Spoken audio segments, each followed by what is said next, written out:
Hey, what's up guys? This is gonna be a how-to video.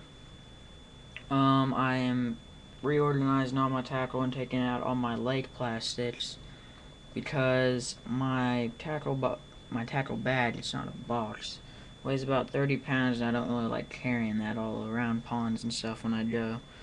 And also, if something were to happen to my bag, like it, I don't know, got stolen or something like that, I wouldn't lose everything.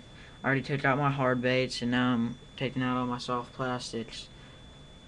But this video is going to be about how I rid my tubes, both weedless and non-weedless. Alrighty. First off, we got a 3.5-inch Pro model flipping tube. It's a coffee tube by Strike King. It's the natural goby color. We don't have any gobies around here in Kentucky, but this seems to mimic the local shad population we have pretty good. What we're going to start off with is you want to split the tube about 2/3 of the way up the main body, not the tentacles, but the main body. The reason for that is, well, I'll explain to you in a second, but you also want to have some of these easy tube riggers from Strike King.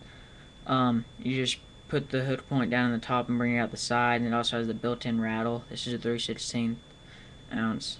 And then I also have a 4/0 Gamatsu wide gap hook. Goes in just like that. Alrighty, so we want to put the easy tube rigger up in the inside of the tube.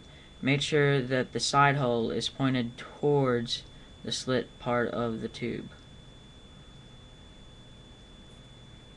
So it's really hard to figure out where that is when you can't tell. And then what you want to do is put your hook point down in your tube, bring out the side, just like so. And then you want to take half the tentacles and bring your hook point through the middle, just like so again. The reason now for splitting the tube like that is so there's not much plastic for that to have to go through to get good hook sets. See, that's no resistance at all whatsoever, and the hook point comes out that much. So if you don't, you'll probably lose 90% of your fish. This, you'll lose 1 out of 10 fish on a bad day. And you just want to touch suppose that. Don't put the hook all the way up in there. You won't catch fish that way. It's too hard. Just touch suppose it. Put the point barely inside there like that. And that's how I rid my tubes weedless. I will fish this on rocky bottoms where there's a whole lot of snags, around timber when I'm flipping pitching, around grass, stuff like that, that'll snag the hook point. Anytime you might even think about wanting a tube to be rigless, I'll fish it that way.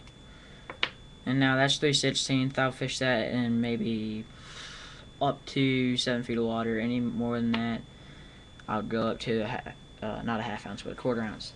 Also, finesse fishing, when you're on a slower drop, I'd fish that size. But if you're fishing any deeper than that, like if you're working it on the bottom mostly instead of pitching or flipping it, I'd go with a 1/4 ounce definitely.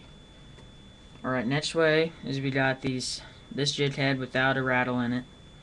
I fish these with smaller tubes. If I'm swimming it like a jerkbait or something like that up on the surface, I'll fish this. And I'll also, when I'm fishing down deeper and just bouncing off the bottom and then bringing it back up and let it go back down, maybe bring it up a foot, maybe a 1.5 feet, let it go back down right when you get contact with the bottom, bring it back up. And then this is one with a rattle in it. It's a, I don't know if you can hear that, it's a Matsuo sickle hook. This has really sharp hooks, and I fish this on the larger tubes, and I'll also swim with this, and I'll also bounce off the bottom with this. So that has been a how-to video. I hope you learned a couple hints and tips from this video. If you like it, please comment, rate, and subscribe, and feel free to leave any comments in the comment box down below. So, see you later. Hope you all catch some monsters.